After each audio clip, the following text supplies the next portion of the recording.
जो बी और सी है ना हेपेटाइटिस, दोनों में जो सबसे खतरनाक है वो बी है। बी का वायरस अपनी शक्ल चेंज करता है, जीनोटाइप अंदर से चेंज करता है। हेपेटाइटिस है ना वो ऐसा साइलेंट किलर है कि जिसके अंदर आप रूटीन में अपनी जिंदगी गुजार रहे हैं, नहीं पता लगता। हल्दी जो है ना बेसिकली बैक्टीरियल एंटीवायरल प्रॉपर्टीज रखती है। कासनी की जड़, ऑप्शन 3 जीरा सफेद बिफोर मील, तो ये जॉइंटिस में भी काम करता है। ये हेपेटाइटिस जिनको मसला है। व्यूअर्स, आज पाकिस्तान समेत दुनिया भर में हेपेटाइटिस से आगाही का आलमी दिन मनाया जा रहा है, जिसका मकसद इस तेजी से फैलते हुए खतरनाक मरज के बारे में लोगों में शऊर बेदार करना है। इस साल आलमी दिन का थीम हेपेटाइटिस, आइए इसे समझें और ख़त्म करें रखा गया है। आलमी इदारे सेहत के मुताबिक हेपेटाइटिस इस वक्त दुनिया में अमवात की 8वीं बड़ी वजह बन चुका है। दुनिया भर में हेपेटाइटिस ए के 14 लाख, हेपेटाइटिस बी के 2 अरब और हेपेटाइटिस सी के 15 करोड़ से जायद अफराद इस मौलिक वायरस का शिकार हैं, जबकि हर साल 10 लाख से जायद अमवात इस बीमारी की वजह से हो रही हैं और ये आदाद शुमार हर गुजरते साल के साथ बढ़ रहे हैं। पाकिस्तान में हेपेटाइटिस की सूरत हाल भी इंतहाई तशवीशनाक है। मुल्क में हेपेटाइटिस बी और सी से मुतासर अफराद की तादाद लगभग 1 करोड़ 20 लाख हो चुकी है और हर साल 1.5 लाख नए मरीज सामने आ रहे हैं। अफसोसनाक अमर ये है कि पाकिस्तान हेपेटाइटिस सी के 5.8% मरीजों के दुनिया में दूसरे नंबर पर है। पाकिस्तान का हर 10वां मरीज हेपेटाइटिस का शिकार है। मरीजों की आबादी के लिहाज से दुनिया में दूसरे नंबर पर है, जो मुस्तकबिल में जिगर के कैंसर जैसी मोहलिक बीमारियों की सूरत इख्तियार कर सकती है। हेपेटाइटिस क्या है और इसका इलाज क्या है, इससे बचा कैसे जा सकता है, इसी पर बात कर लेते हैं। मौजूद है माहिर तिब हकीम अताउर रहमान साहब। हकीम साहब, खुश आमदीद कहते हैं आपको प्रोग्राम में। सबसे पहले हम आपसे जानना चाहेंगे हेपेटाइटिस आखिर है क्या। इसकी जो इकसाम हमने बताई हैं, इसमें सबसे ख़तरनाक किस्म इसकी कौन सी है और क्यों? जी बिस्मिल्लाहिर्रहमानिर्रहीम। हेपेटाइटिस जैसे कि इसके नाम से मंसूब है कि हेपा जिगर को कहते हैं, टाइटस सोजिश को कहते हैं। तो ये सोजिश जिगर होती है। अमूमी तौर पे फैटीपन जब बहुत लंबा हो जाए तो उस सूरत में भी सोजिश होती है और इन्फ्लेमेशन बढ़ जाती है। दूसरा, इसके अंदर इकसाम में A, B, C, D, E इस तरह मुख्तलिफ इसकी 5-7 इकसाम हैं। लेकिन जो कॉमन इकसाम है ना, जिसमें दो, एक होता है यरकान असफर, पीला यरकान, जिसको हम जॉइंटिस कहते हैं, कराची के अंदर पीलिया के नाम से मंसूब है। वो है A और E, वो वायरल है और वो आम कोई 10-12 दिनों के अंदर जो है ना वो खुद ही रिकवर भी हो जाता है और आप थोड़ा बहुत परहेज करते हैं। जो बी और सी है ना हेपेटाइटिस, वो बहुत खतरनाक है और इन दोनों में जो सबसे खतरनाक है वो बी है। बी का वायरस अपनी शक्ल चेंज करता है, जीनोटाइप अंदर से चेंज करता है और जब आपकी बॉडी में मेडिसिन जाती है तो उसके अपना जो सिस्टम है और मजबूत कर देता है। Oh my God. यानी कि वो दवाई जो आपने इजाद की है वो उसकी उस इजाद को ख़त्म करके अपनी एक नई पावर दे देता है, जिसको आपको एक नई दवाई की ज़रूरत होती है। तो ये बी वायरस इतना ख़तरनाक है। और आपको ये बताता चलूँ कि जो बी सी है, अब पाकिस्तान के अंदर अनफॉर्चुनेटली पिछले 10-12 साल से कुछ ऐसी बीमारियाँ आई हैं जिसकी वजह से ये दब गया हेपेटाइटिस। वरना आप देखें अब 10-12 साल पहले कितने लोग कॉन्शियस होते थे अपने खाने पीने में। आज देखें हमारा सैनिटरी सिस्टम का ख्याल रखते थे, बाकी चीज़ों का, और अपने ये जो बाहर कच्ची सब्जियां हैं, बहुत से जो इसके मतलब ये अभी भी एग्जिस्ट करता है लेकिन थोड़ा सा इग्नोर हो गया, बहुत ज्यादा और बड़ी बीमारियां। अभी आपने जो रेशियो बताई है, मैं समझता हूँ 10-12 सालों में वो दुगनी हो चुकी है। लेकिन हम चूंकि टेस्ट हम कब करवाते हैं, जब किसी को ब्लड देना होता है तो हमें पता लगता है जी जिगर हमारा सही काम नहीं कर रहा, इसमें कोई ना कोई इन्फेक्शन आ रही है, फिर हमें पता लगता है। हम खुद से हेपेटाइटिस बी सी के टेस्ट नहीं करवा रहे। और अच्छा, इसी के हवाले से आपसे जानना चाहूंगी, टेस्ट करवाना कितने टाइम इंटरवल के बाद जरूरी है ताकि हम जान सके कि हेपेटाइटिस है या नहीं है? सेकेंडली, इलामात क्या है, सिम्टम्स क्या हैं इसकी? देखें, ऐसी कोई वाज़ेह सिम्टम हेपेटाइटिस की नहीं है। जॉइंटिस की जो है ना, मैंने बताया कि यरकान असफर जो है, उसकी तो वाज़ेह सिम्टम है कि आंखें पीली होंगी, मुंह का जायका कड़वा हो जाएगा और स्टूल का रंग वाइट हो जाएगा और यूरिनेशन बिल्कुल येलो और जल के आएगा। ये तो एक वाज़ेह सिम्टम है। मरीज को क्या, घर वालों को पता लगता है जी इसको जॉइंटिस हो गया है। लेकिन जो हेपेटाइटिस है ना, वो ऐसा साइलेंट किलर है कि जिसके अंदर आप रूटीन में अपनी ज़िंदगी गुजार रहे हैं और वो ऐसी स्टेज पे आके क्या होता है, वो जिगर के अंदर जो है ना वो फाइब्रोसिस बनते हैं और फिर वो सिरोटिक चेंजिंग में कन्वर्ट हो जाता है। बाद सिरोटिक चेंजिंग में जाके भी नहीं पता लगता और एंड पे क्या होता है, लीवर कार्सिनोमा में कन्वर्ट हो जाता है, जिसमें जिगर का कैंसर जिसको कहते हैं। और एट दी एंड क्या होता है, डिकम्पनसेशन होती है, इंसान की मौत वाक़या हो जाती है। तो जिगर का जो मामला है, इसके अंदर अलामात बज़ाहिर सिर्फ है कि फटीग होगी, लो ग्रेड फीवर फील होगा, और आप थके थके रहेंगे और बाद का खाने के फिल फॉर आपको गनूदगी होगी, नींद आएगी, ये वो कॉमन रीज़न है जो अमूमी तौर पे असाबी कमज़ोरी में भी होती है। तो इसलिए इंसान की तवज्जो उस तरफ नहीं जाती जब तक कोई डॉक्टर अपने मरीज़ को उसको नोटिफाई ना करे कि भाई ये टेस्ट करवाओ। एक तो ये है। दूसरा, आपने टेस्ट के वाले से बात की, देखें हमारे यहाँ एक टेस्ट जो है ना स्क्रीनिंग होता है टेस्ट हेपेटाइटिस बी का और सी का, जिसमें anti-HCV और HBs एंटीजन, ये टेस्ट होता है। अच्छा, इसके अंदर जब स्क्रीनिंग जो है ना वो नॉट रिलायबल टेस्ट नहीं है। अक्सर लोग स्क्रीनिंग का टेस्ट करवाते हैं और अपना इलाज शुरू कर देते हैं। मैं ये कहूँगा कि जो लोग, अच्छा क्योंकि ये सस्ता टेस्ट होता है स्क्रीनिंग का, जगह जगह आप देखते हैं जी आज फ्री कैंप लगा है और वहाँ स्क्रीनिंग मेथड से टेस्ट होता है। आप वो मेथड से अगर आपके अंदर कोई चीज़ पॉजिटिव आ रही है, वैल्यू ज्यादा आ रही है, तो आप अलाइजा का टेस्ट करवाएं।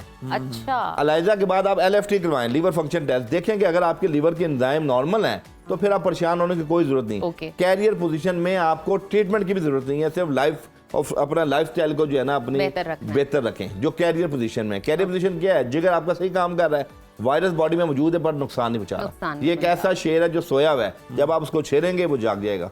तो ये एक टेक्निकल चीज़ है। और दूसरी एक टेक्निकल चीज़ मैं ये बता दूं कि हमारे यहाँ एक बहुत बड़ा अलमिया ये है कि जब जिगर का अर्जा होता है तो लोग ठंडी चीजें शुरू कर देते हैं। अच्छा, यरकान असफर में तो आप ठंडी चीजें जितनी मर्जी खाएं, जिगर जल्दी आपको ठीक की बेहतरी की तरफ जाएगा। लेकिन जो यरकान असवद, काला यरकान जिसको हम कहते हैं, हेपेटाइटिस बी और सी, इसके अंदर ज्यादा ठंडी चीजें खाने से लीवर हार्ड हो जाता है और इजीली जो है ना convert to liver cirrhotic changing में वो कन्वर्ट हो जाता है। ये मैं अवाम नास को ये बात इसलिए कर रहा हूँ कि लोग कहते हैं हमें हेपेटाइटिस हो गया, अब हमने गर्म चीज़ नहीं खानी। हो भाई, गर्म चीज़ खानी है आपने। अपनी इम्यूनिटी को जितना स्ट्रॉन्ग करेंगे, जितनी नर्वस सिस्टम मजबूत होगा, उतनी जल्दी आप कोई भी दवाई खाएंगे उसके साथ आपकी इम्यूनिटी मिलके उसका मुकाबला कर सकेगी। तो ये है कि ये एक टेक्निकल चीज़ है। इसके बाद फिर हम इसमें क्या करते हैं, जब ट्रीटमेंट होता है तो फिर इसकी जीनोटाइप देखा जाता है, उसमें हम क्वालिटेटिव और क्वांटिटेटिव के टेस्ट करवाते हैं। ये सारी फिर वो एक इन्वेस्टिगेशन को कंप्लीट करने के बाद एलोपैथी की हर्बल में जो भी लोग चॉइस करना चाहिए ट्रीटमेंट होता है। लेकिन अल्हम्दुलिल्लाह तिब्बे यूनानी में अल्लाह पाक ने ऐसी जड़ी बूटियाँ रखी हैं जो एंटीवायरल प्रॉपर्टीज रखती हैं। जी बिल्कुल, मैं आपके साथ शेयर करता हूँ। सबसे पहले हल्दी, ये देखें, ये हल्दी है, ये आंबा हल्दी है जी। ये हल्दी जो है ना basically anti bacterial anti viral properties रखती है और सोजिश को ख़त्म करती है। बॉडी के अंदर जहाँ भी सोजिश होगी उसको ख़त्म करती है। दूसरे नंबर पे हमारे पास है कासनी की जड़ कासनी। ये आपने इसका अरक भी हमारे यहाँ लोग पीते हैं जिगर के मराज में। तो ये जड़ कासनी ये बेहतरीन चीज़ है, रेफ्रिजरेंट है। और जो साइन एंड सिम्टम है लो ग्रेड फीवर की और आपके ब्रेन्स के अंदर हाइपोथैलेमस में जब सेका लगता है और आपको बुखार रहता है और फटीग रहती है, ये उसको भी ठीक करती है। तीसरी चीज़ है अफसन 3, ये लकड़ियाँ हैं। अफसन 3 का पूरी दुनिया में इसकी रिसर्च मौजूद है कि ये हेपेटाइटिस बी सी वायरस में डायरेक्ट उसको किल करती है। अच्छा, अल्हम्दुलिल्लाह ये एंटीबायोटिक एंटी वायरल जो है ना इसकी प्रॉपर्टीज हैं। और दूसरा ये कि जिस्म के अंदर सोजिश को भी उतारती है और तेजाबियत को कम करती है, अफसन 3।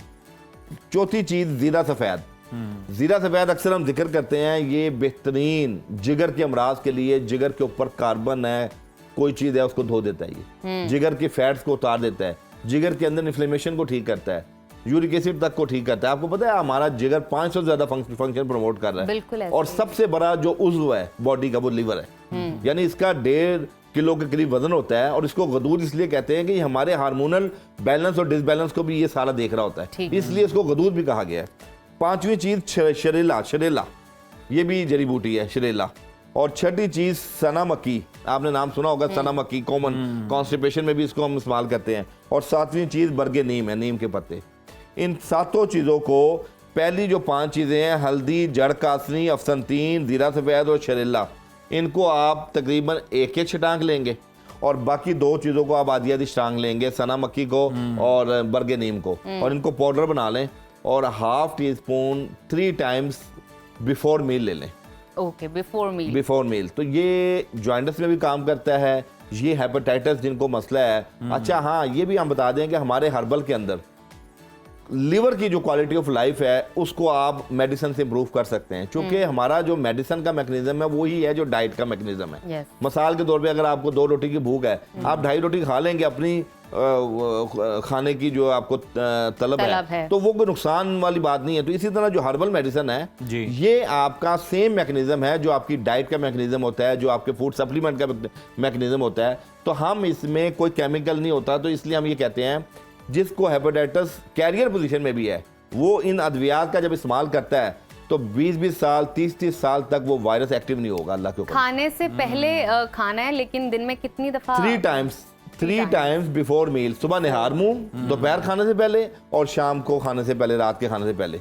ये 3 टाइम इसको हेपेटाइटिस बी सी का पेशेंट इस्तेमाल करे और उसके बाद वो देखेगा कि उसके अंदर जो छोटी मोटी साइन सिम्टम है, गनोदगी के इश्यूज हैं। हाँ, जॉइंटस के अंदर हमारे पास एक झाओ का एक्सट्रैक्ट होता है। झाओ एक हमारी इंग्रेडिएंट है, ओनली झाओ का एक्सट्रैक्ट जॉइंटस का बेहतरीन इलाज है। अच्छा। और एक और आपको बड़ी ज़बरदस्त चीज़ मैं अवामुन्नास को दे दूं, कुछ ऐसे इलाकों में लोग रहते हैं जहाँ दवाई वगैरह नहीं होती और यरकान हो जाता है। हमारे यहाँ लोग गन्ने का जूस शुरू कर देते हैं। गन्ने का जो जूस है बाजारी, वो भी एक सबब है यरकान का, लेकिन अनफॉर्चुनेटली हमारे लोग जब जॉइंटिस होता है तो और पीना शुरू कर देते हैं। दिस इज ट्रू, क्योंकि जर्म्स हैं और कीड़े भी हैं, वो कहाँ आपको मक्खियां बैठती हैं, वहाँ जरासीम आते हैं। तो ये जो गन्ने का जूस है, आप धोने के बाद गंडेरी चूस लें। हाँ, दूसरा ऑप्शन ये है कि अक्सर गंडेरियां के ऊपर लोग गंदा पानी उस पर थ्रोकते हैं रेडियो के ऊपर, और लोग जो है ना वो नरम गंडेरी समझ के खा रहे होते हैं, वो भी हेपेटाइटिस का बायस है। मैं ये कहूंगा कि ड्राई गन्ना लेके अपने सामने कटवाएं और घर आके इसको धोएं।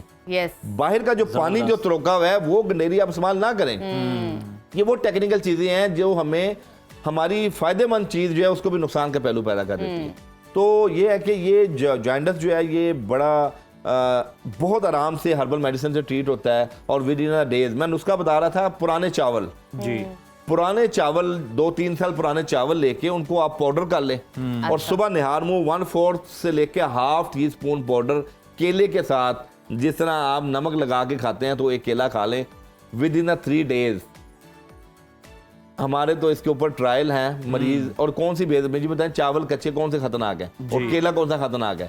ये दोनों चीजें हैं। अब ये कहने को तो लोग कहेंगे कि क्या चीज है, पर अल्हम्दुलिल्लाह जिसको जॉइंटिस है वो ये अमल कर ले। 3 दिन बाद अपने LFT, चूंकि जॉइंटिस के अंदर जब LFT रेज करते हैं ना, वो हेपेटाइटिस में 150-200 तक रेज करते हैं, इसमें थाउजेंड्स में रेज करते हैं। किसी का 1800, किसी का 2000, और ब्रिबन आपका 6-6, 7-7, 12-12 कहा जाता है कि आपको कच्चे चावल नहीं खाने चाहिए। देखें, एज अ मेडिकेशन आप अगर उसको 3-4 दिन खाते हैं, वो जो कंटिन्यूसली जिनको आदत होती है सालों साल, वो फिर आपके क्रिस्टल ऑक्सलेट बनते हैं, स्टोन्स बनते हैं या मैदे को डिस्टर्ब करते हैं। लेकिन एज अ मेडिकेटेड उसको, मैं आपको ये नहीं कह रहा कच्चे चावल जब आप खाते हैं तो पूरी तरह च्यू नहीं हो पाते। जब आप पाउडर बनाते हैं तो वो फॉर्मुलेशन उसकी ऐसी है जो डाइजेशन में आ जाती है। ओके, तो वो आप पाउडर केले के साथ ले लें। ये तीरे बहदफ चीज है, और मैं ये लोगों को कहता हूँ आप रिसर्च करते रहें, लेकिन एक बेजरर चीज से अगर घर बैठे इलाज हो रहा है, महंगा और मुश्किल इलाज करवाने से बेहतर है Absolutely. 3 दिन ये ट्राई कर लें, नुकसान भी कोई नहीं है उसका। और इसके अलावा हमारे पास वो जो ऊंट कटारा एक बड़ी जबरदस्त दवाई है, वो भी हेपेटाइटिस के जो मर्ज है BC में,